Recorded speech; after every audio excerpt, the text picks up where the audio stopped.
Okay hello everyone. तो आज class 11 और 12 के लिए स्पेशली मैथमेटिक्स के लिए मैं एक वीडियो बना था। एक बच्चे का क्लास मैंने भी लिया तो मैंने सोचा कि इस पर वीडियो भी बना ही लूँ क्योंकि स्लाइड्स ऑलरेडी प्रिपेयर्ड थे। तो फर्स्ट ऑफ ऑल फंक्शंस जो हम पढ़ रहे हैं, फंक्शंस बहुत टाइप के होते हैं, तो मैंने ग्राफिकली रिप्रेजेंट किया है ताकि आपको समझ में आए, उसको विजुअलाइज कर पाओ। कोई भी चीज़ हम पढ़ रहे हैं तो विजुअलाइज करने ज़्यादा समझ में आता है। अगर आप ऐसे ही बस सुन रहे हैं या बुक में पढ़ लिया तो उसमें कुछ पता नहीं चलता है कि एक्चुअली वो है क्या। ठीक है, जैसे एक फंक्शन है आइडेंटिटी फंक्शन, है ना। आइडेंटिटी फंक्शन का मतलब क्या है? जैसे आइडेंटिटी कार्ड लोग बोलते हैं दिखाइए, है ना, बिल्कुल सेम होना चाहिए। तो सिमिलरली अगर f x equal to x है, इसी को मैं y is equal to x भी लिख सकता हूँ। Suppose I am writing here y is equal to x, एक ही बात है। मतलब जो भी क्वेश्चन है वही आंसर है। ठीक है, अगर मैंने यहाँ पे एक टेबल बना लिया, suppose one second, y is equal to x, suppose मैं यहाँ पे एक टेबल बना रहा हूँ ऐसे। ठीक है, हम लोग पहले भी करते थे, जैसे हमने लीनियर इक्वेशंस पढ़ा था, क्लास 10 में भी ग्राफ बनाए थे। यहाँ पे x ले रहा हूँ मैं, यहाँ पे y। तो अगर मैं x की जगह 0 रखता हूँ तो y की जगह क्या वैल्यू आएगी? तो 0 ही आएगी, क्योंकि y is equal to x है। y लिखो या fx लिखो, एक ही बात है ना, फंक्शन ऑफ x है। अगर मैं यहाँ -1 रख रहा हूँ तो यहाँ भी -1, यहाँ 2 है तो यहाँ भी 2।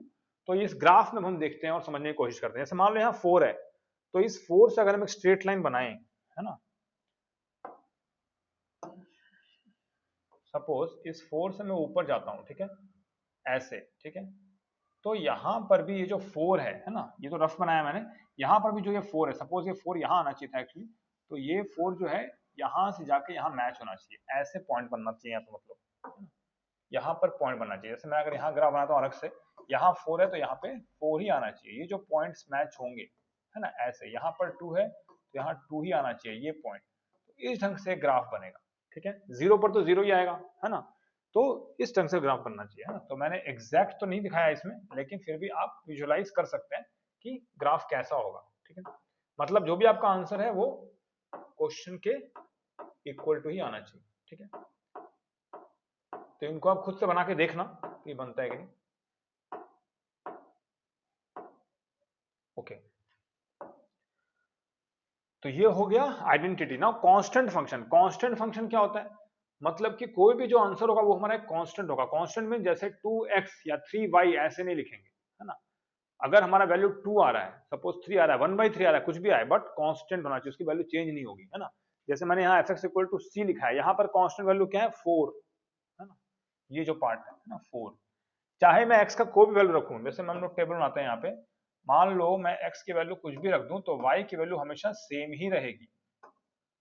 सपोज आई एम राइटिंग 0, -1, 2, -3, कुछ भी लिखो, तो यहाँ पर y की वैल्यू हमेशा क्या आ रही है? 4 4 4 4, हर जगह 4 ही है, ऐसी हर जगह 2 ही है, हर जगह 1 ही रहे, तब उसे बोलते हैं हम एज अ कांस्टेंट फंक्शन। ठीक है, तो ये ध्यान में रखना।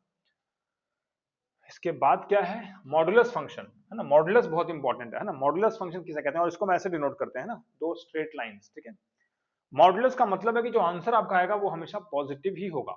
जैसे अगर मैं -2 का पूछता हूँ, what will be the modulus of -2, the answer will be 2। If I am asking you what will be the modulus of 2, the answer will be 2 only. तो हमेशा आंसर हमारा पॉजिटिव आना चाहिए। तो इसीलिए हमारा जो ग्राफ बना है, इसमें जो भी लाइन बन रही है हमेशा ऊपर है, नीचे नहीं है। तो इससे हम पता करने की कोशिश करते हैं। जैसे मैंने बोल दिया कि 4 का मॉडुलस क्या होगा, तो 4 का मॉडुलस तो 4 ही होगा। अगर हम 4 के स्टेट में से जाएं और 4 का देखो यहाँ पे ऐसे बन रहा है, यहाँ पे, और ये 4 ऐसे, है ना, ऑलमोस्ट, तो ये आ गया। ऐसे मैं पूछूंगा -4 का, तो -4 का आंसर भी 4 ही होगा, है ना। -4 के सामने ऐसे जाएं, ये भी इसी के आस पास आएंगे, है ना। तो ऐसे ग्राफ बनता है। -2 का 2, 2 का भी 2, है ना, हमेशा plus. That is called as modulus. इसको डिफाइन कैसे करते हैं? देखो, x ग्रेटर देन और इक्वल टू 0, मान लो 0 या उससे बड़ा, जैसे 1 ले लो, कोई भी एग्जांपल, जब भी नहीं समझ आता है वहां पे कुछ रख के देख लो। जैसे x ग्रेटर देन और इक्वल टू 0 है, तो मान लो हमने वहां 1 रख दिया, तो 1 तो 0 से बड़ा है, तो इसका आंसर जो भी x है वही है, मतलब 1 ही होगा।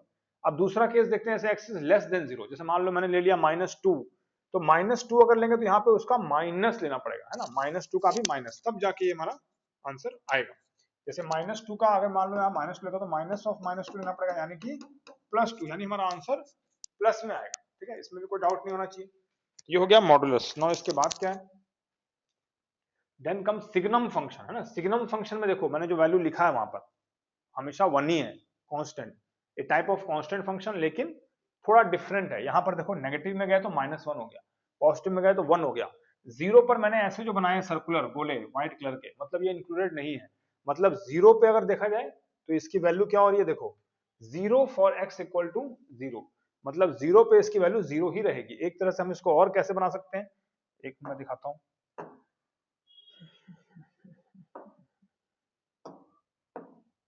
यहां से एक स्ट्रेट लाइन ऐसे बना देता हूं मैं, ठीक है, ये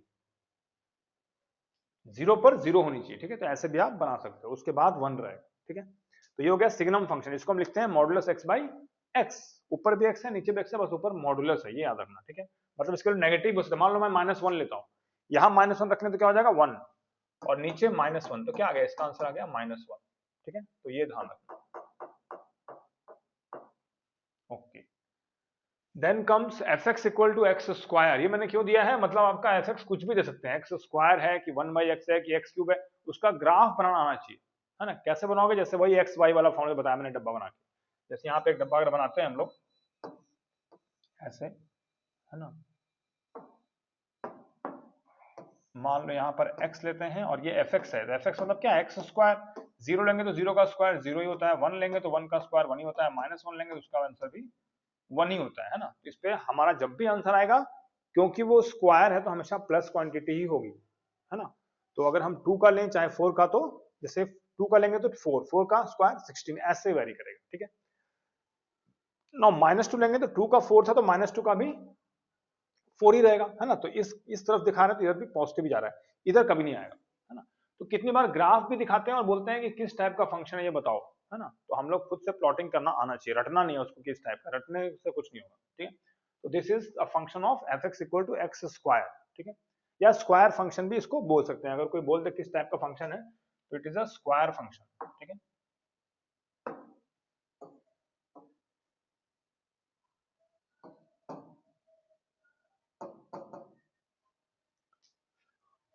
okay, now this is a square function. इसके बाद क्या है, ये क्या है, क्यूबिक फंक्शन। वो स्क्वायर था, एक्स स्क्वायर था, ये हो गया क्यूबिक, तो इसको यहां लिख देते हैं, this is a cubic function, ठीक है। इसका भी हम वैसे ही टेबल बना के बनाएंगे तो इस टाइप का फंक्शन बनेगा, है ना। बना के कॉपी में देखना, प्रैक्टिस करना है इसको, कुछ खुद भी प्रैक्टिस करनी पड़ेगी। F x equal to 1/x, इसको हम बोलते हैं इनवर्स फंक्शन, ठीक है,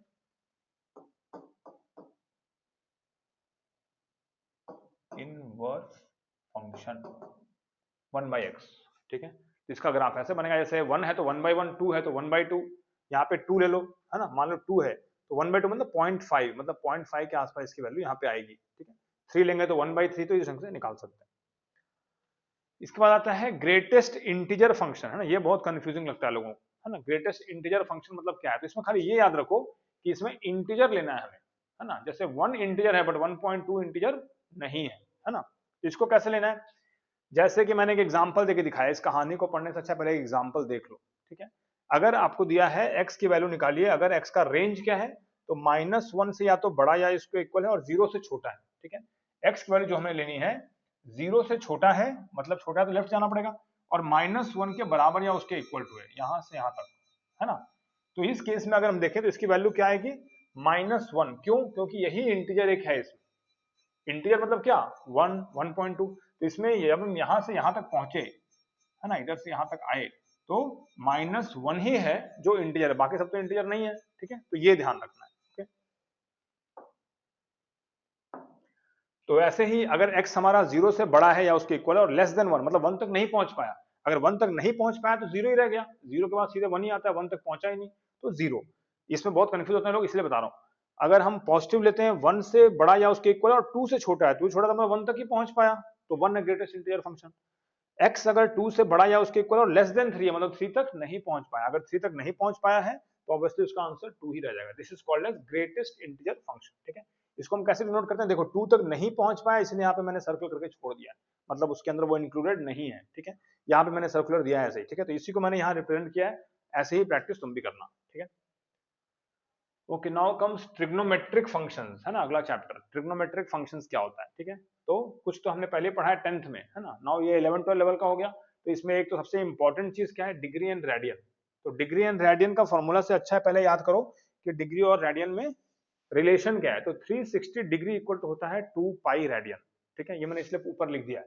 अब अगर कन्वर्जन आता है तो एक तो आपका नॉर्मली आता है डिग्री से पाई, रेडियन में कर दो, रेडियन से डिग्री में कर दो, लेकिन अगर ऐसे मिक्सअप आ जाए, मैंने इसलिए एग्जांपल दिया, 40 डिग्री एंड 20 के ऊपर एक बार टाइप लगा है, 20 के ऊपर जो बार लगा है दैट इज मिनट्स, ठीक है। तो मतलब यहाँ क्वेश्चन दिया है 40 डिग्री एंड 20 मिनट्स को रेडियन में करना है, ठीक है। तो 40 डिग्री को कैसे करेंगे, तो पहले मैंने जो ऊपर लिखा है उसी को यूज करना है, 360 degree equal to 2 pi radian. Pi को कुछ नहीं करना, पाई को पाई ही रहने दो, ठीक है। तो अगर 360 degree equal to 2 pi radian है तो 1 डिग्री कितना होगा, 2 पाई बाई 360, है ना। 2 पाई बाई 360 रेडियन लिख दिया मैंने। अब 40 डिग्री क्या हो जाएगा, आता हूं एक सेकंड।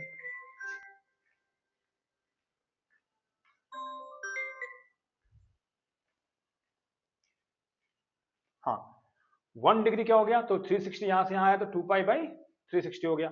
तो 40 डिग्री कितना हो जाएगा, यहाँ 40 से मल्टीप्लाई कर दो, तो हमारा कितना आंसर आया, 2 पाई बाई 9 रेडियन। ये आया 40 डिग्री का, बट 20 मिनट्स और भी है, तो 20 मिनट्स को मैंने अलग से किया ताकि कंफ्यूजन कम हो। तो मिनट को पहले हम क्या करेंगे, डिग्री में, ठीक है। जैसे कि आपको 1 घंटे को सेकंड में करना है, तो पहले 1 घंटे को क्या कर सकते हैं, 60 मिनट, फिर 60 मिनट को इंटू 60 करके सेकंड में कर सकते हैं, वैसे ही मैंने किया। तो मिनट को अगर डिग्री में करना है तो 20 बाई 60 या 2 बाई 6 डिग्री लिख सकते हैं, है ना।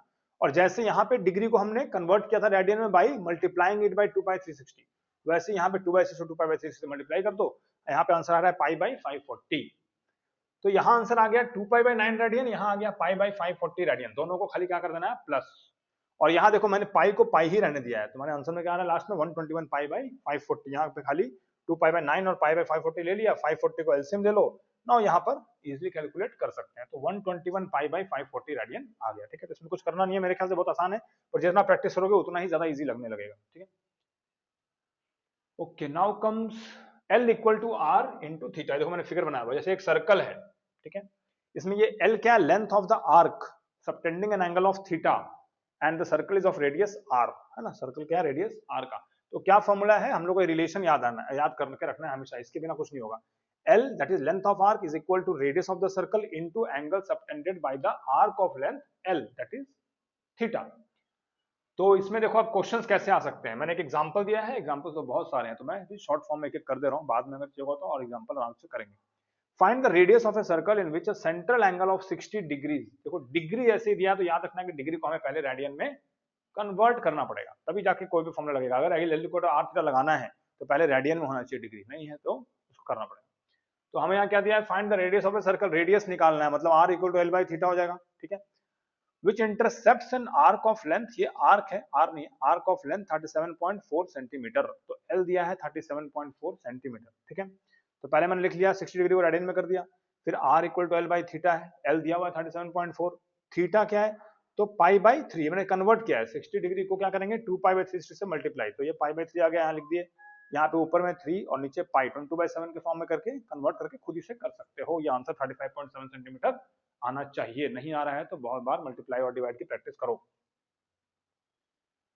उसके बाद क्या है, क्वाड्रेंट रूल्स, है ना। क्वाड्रेंट रूल्स क्या है जैसे मैंने एक क्वाड्रेंट बनाया होगा, हाँ ये रहा, 0 डिग्री से स्टार्ट करेंगे, फिर 90 पे जाएंगे, फिर 180 डिग्री स्ट्रेट लाइन होता है 180, फिर उसके बाद 270 डिग्री, 90 90 प्लस करते जाओ, और 270 90 प्लस करेंगे तो हम कहाँ पहुंच जाएंगे, 0 डिग्री या फिर 360 डिग्री या फिर 2 पाई, सब एक ही है। 0 डिग्री लिखो चाहे 2 पाई लिखो, चाहे मैं 360 भी लिख देता हूँ, या फिर यहाँ पे लिख देंगे हम 360 डिग्रीज, एवरीथिंग इज सेम, ठीक है। तो इससे हम साइन का पता करते हैं, है ना, साइन कैसे पता करना है, प्लस होगा कि माइनस होगा। तो मैंने एक एग्जांपल किया हुआ है इसके लिए, हर बार मैथ्स में एग्जांपल से ही काम बनता है ना, खाली लाइन पढ़ने से नहीं होगा। जैसे suppose you are given sine of 210 degree, तो इसका वैल्यू कैसे निकालेंगे, तो पहले तो 120 को हम लिख सकते हैं क्या, 120 can be written as sine of 180 plus 30, ठीक है। 180 प्लस 30 के बाद हम इसको लिख सकते हैं साइन ऑफ 30 डिग्री, 180 को पाई भी लिख सकते हैं, पाई प्लस 30। तो साइन 180 प्लस 30, पहले तो ये याद रखना है कि साइन का आंसर साइन में ही आएगा, ठीक है। अगर 180 है तो 0 है तो सेम में आएगा, 90 डिग्री है तो साइन का कॉस हो जाएगा, 270 है तब भी चेंज होगा, मींस यहाँ पे कोई चेंज नहीं, इधर पे चेंज 90 में, 180 में कोई चेंज नहीं, 270 में चेंज, और इसमें कोई चेंज नहीं, बिल्कुल साइक्लिक चलता है अल्टरनेटली। तो इसको याद रखना है पैटर्न को। तो पहले तो साइन ऑफ 180 प्लस 30 है, तो दिस कैन बी रिटन है साइन ऑफ 30 डिग्री, ठीक है। 180 में साइन का साइन ही रह जाता है, जैसा मैंने बताया। नाउ साइन 30 जब हम लिख रहे हैं ना, तब सोचना है कि यहाँ पर साइन क्या आएगा, मैंने कॉस को बताया इसके बाद में, ध्यान रखेंगे। तो साइन ऑफ 180 प्लस 30 आएगा कहाँ, देखो 180 ये है, 180 प्लस मतलब इससे और बढ़ना पड़ेगा, मतलब इस क्वाड्रेंट में, इस क्वाड्रेंट में मैंने क्या लिखा है, tan एंड cot पॉजिटिव, केवल tan और cot पॉजिटिव होता है, साइन अगर रहेगा तो क्या आएगा इसका आंसर, यहाँ पे देखो 180 प्लस 180 साइन नहीं सॉरी 180 प्लस 30 में साइन 30, 180 प्लस 30 है ना, 180 प्लस 30 के बाद साइन 30 आ गया हमारा, है ना। 1 सेकेंड,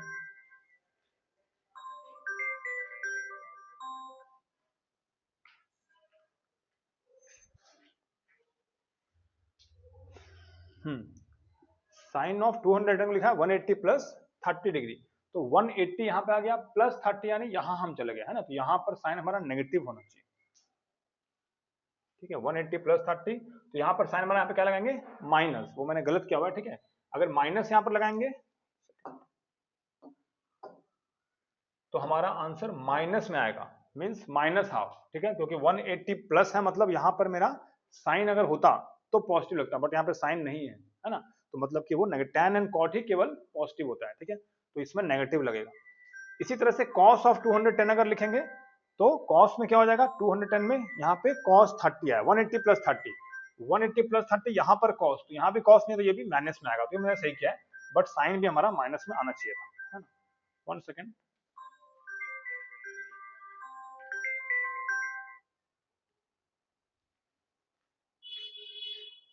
सॉरी। तो मेरे ख्याल समझ में आ गया होगा, बट इस पे इस टाइप के ही बहुत सारे एग्जांपल्स पहले करना है जो मैथ्स में एनसीईआरटी में दिया हुआ, उसी से काम हो जाएगा, फिर उसके बाद आप ये क्वेश्चंस कर सकते हो, ठीक है। ओके, नाउ नेक्स्ट क्या है, ओके हाँ, ये भी एक बहुत कॉमन क्वेश्चन है। If cos x equal to -3/5, ठीक है, and x lies in the third quadrant, ये जो फर्स्ट सेकंड एंड थर्ड है, x यहाँ लाई कर रहा है, ठीक है, तो हमें बाकी सब ट्रिग्नोमेट्रिक फंक्शंस निकालने हैं, जैसे साइन दिया है तो cos tan cos x जो भी आता है सब निकालना है, कुछ भी दे सकते हैं, तो इसने cos x दिया है तो cos का ही इनवर्स होता है sec, तो sec तो तुरंत निकाल सकते हैं, sec x विल बी 5/3 और माइनस साइन लग जाएगा। अब हमें क्या निकालना है, नाउ sec निकाल लिया तो tan निकाल सकते हैं, लेकिन रिलेशन पता होना चाहिए कि 1 plus tan square x equal to sec square x होता है ना, तो sec स्क्वायर x की जगह मैं लिख दिया 1 प्लस tan स्क्वायर x, और यहाँ पे 25/9, इसी से हम कन्वर्ट करके इतना तो कर ही सकते हो। अब देखो इसमें मेन चीज जो देखना है, की फैक्टर, √16/9 क्या होता है 4/3, बट प्लस भी हो सकता है और माइनस भी हो सकता है। अब यहाँ पे हमारा साइन का यूज आएगा, जैसे अगर हमारा tan x इक्वल टू 4/3 आ रहा है तो माइनस या प्लस, तो tan x बोला है और x is in the third quadrant, यहाँ देखो tan मैंने क्या लिखा है पॉजिटिव, अगर tan पॉजिटिव होना चाहिए तो मतलब हमारा आंसर 4/3 आएगा, -4/3 नहीं आएगा, ठीक है। सिमिलरली cot x तो कोई तो दिक्कत नहीं है, बस 4/3 3/4 कर दिया, इसमें कोई साइन का मतलब नहीं है। साइन हम कब सोचेंगे, जब रूट अंडर कुछ आ रहा है तब सोचेंगे प्लस या माइनस करना है, ठीक है। ऐसे sin x निकालेंगे तो √1 माइनस cos स्क्वायर x होता है, क्योंकि पता है कि sin square x plus cos square x is 1, ये तो 10th में बताया हुआ है, ठीक है। तो इसमें √16/25, यहाँ पे 4/5 लिखा हमने। अब यहाँ पर सोचना है ना, तो sin x है, sin x थर्ड क्वाड्रेंट में क्या है, साइन यहाँ पे है नहीं मतलब नेगेटिव होगा, तो इसलिए -4/5, और इसी का उल्टा कर दिया तो cos a आ गया, है ना। तो ऐसे ही हम सब कुछ निकाल सकते हैं, sign cos tan cot sec cos, ठीक है, सब तो निकल ही गया है ना। तो इस ढंग से आप भी प्रैक्टिस करना तभी होगा, इसमें तो बस मैंने समझाने के लिए किया है। नाउ एक बहुत ही इंपॉर्टेंट क्वेश्चन इस टाइप का आता है, साइन 31π/3, ये वाला क्वेश्चन देखो इधर उधर नहीं आ रहा है, 31π/3 निकालना है, तो 31π/3 कैसे निकालेंगे, अजीब सा लग रहा है देखने में, तो पहले हम इसको थोड़ा सुंदर बनाएंगे, है ना, कैसे, तो 31/3 तो 3 से कटेगा नहीं, बट अगर हम 30π/3 लिख दें तो ये कट जाएगा, तो 31π/3 can also be written as 30π/3 plus π/3, है ना। अब इसको काट दिया तो कितना आ गया 10π प्लस π/3, 10π मतलब ये 2π का मल्टीपल है, और 2π मैंने बताया था कि 2π 360 डिग्री चाहे 0 डिग्री सब एक ही है ना, इसमें कोई अंतर नहीं है। तो यहाँ पे साइन 10π प्लस π/3 को हम लिख सकते हैं 10π देखा मैंने क्या लिखा है 2π इंटू 5, 2π मतलब 0, 2π 0 3 सब एक ही है, 2π इंटू 5 क्या तो 0 हो गया इधर पे, और π/3 एक और बच गया, तो साइन ऑफ 0 प्लस π/3 लिखो चाहे साइन ऑफ π/3 लिखो एक ही बात है, साइन ऑफ π/3 हो गया sine of 60 degree that is equal to √3/2। तो इसमें मैं बहुत सारा प्रैक्टिस नहीं करा रहा हूँ, बहुत सारे प्रैक्टिस डिपेंड करते हैं आपके कमेंट पर, अगर बहुत सारी प्रैक्टिस चाहिए तो, नहीं तो खुद ही करो ज्यादा अच्छा है, मेरे ख्याल सेल्फ स्टडी ज्यादा अच्छा है, ये खाली मैंने हिंट के लिए बताया कैसे करना है। Now suppose you are given find the value of cos of, देखो ये भी बड़ा बेकार सा लग रहा है देखने में, इसको कैसे चेंज कर सकते हैं, तो पहले हम इसको लिख सकते हैं 0 माइनस 1710 डिग्री, 0 को लिख सकते हैं 360 डिग्री, और 360 इंटू हमें इतना करना है कि 1710 से बस थोड़ा सा नेक्स्ट स्टेप ज्यादा हो जाए, ठीक है। इससे क्या फायदा होगा, यहाँ देखो 1800 माइनस 1710, तो 1800 माइनस 17 कितना आ गया 90 डिग्री, cos ऑफ 90 कितना होता है 0 डिग्री, है ना। तो ये सब चीज पॉज करके रोक के खुद भी करके देख सकते हो बार बार, है ना, कि हो रहा है कि उसके बाद भी आगे फॉरवर्ड करके देखना कि मेरा वाला आंसर सही आ रहा है कि। ओके, नाउ ये इंपॉर्टेंट फॉर्मूलाज हैं जो कि आपको मगअप करना ही पड़ेगा, इसके बिना आपका काम नहीं हो सकता अगर इसको मगअप नहीं करोगे।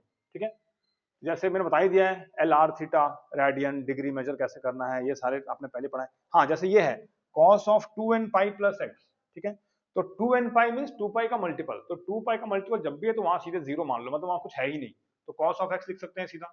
ऐसे ही साइन ऑफ 2 पाई एन लिखा है प्लस एक्स, एन मतलब 1 2 3 कुछ भी ले सकते हैं, कितना भी मल्टीपल हो सकता है 2 पाई का, 100 बार भी करेंगे तब भी जीरो ही मानेंगे, तो ये जीरो प्लस एक्स को लिखते हैं sine x.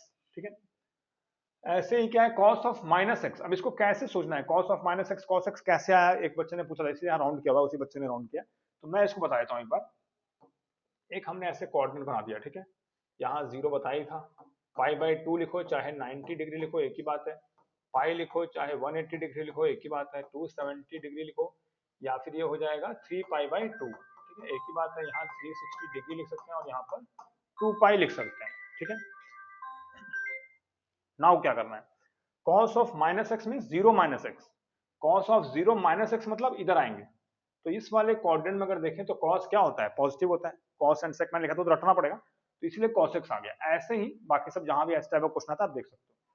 Cos of 90 minus मैंने कहा था कि चेंज होता है, कॉस का साइन हो जाता है, pi by two minus x sine का कॉस हो जाएगा, और pi by two minus x है तो देखो pi by two minus x मतलब इसमें इसमें ऑल आर पॉजिटिव, इसलिए हमने प्लस प्लस डाला है, लेकिन पाई बाई टू प्लस एक्स अगर हो जाएगा तो इधर आ जाएंगे, यहाँ पे देखो कॉस है तो नेगेटिव होगा, साइन है यहाँ पर तो ये पॉजिटिव में आ गया cos x, cos of pi minus x है तो 180 माइनस एक्स मतलब यहाँ पर, तो इस ढंग से सारा कंपेयर करके हमें करना पड़ेगा। ठीक है, तो इसमें और कुछ इंपॉर्टेंट फॉर्मूला यही सब है जो कि मगअप करना है ना, मगअप करना मुझे मजा नहीं आता है ना, लेकिन करना तो पड़ेगा ही है ना, तो उसमें हम लोग ऐसे ही करते हैं, मैं तो डिराइव कर देता था।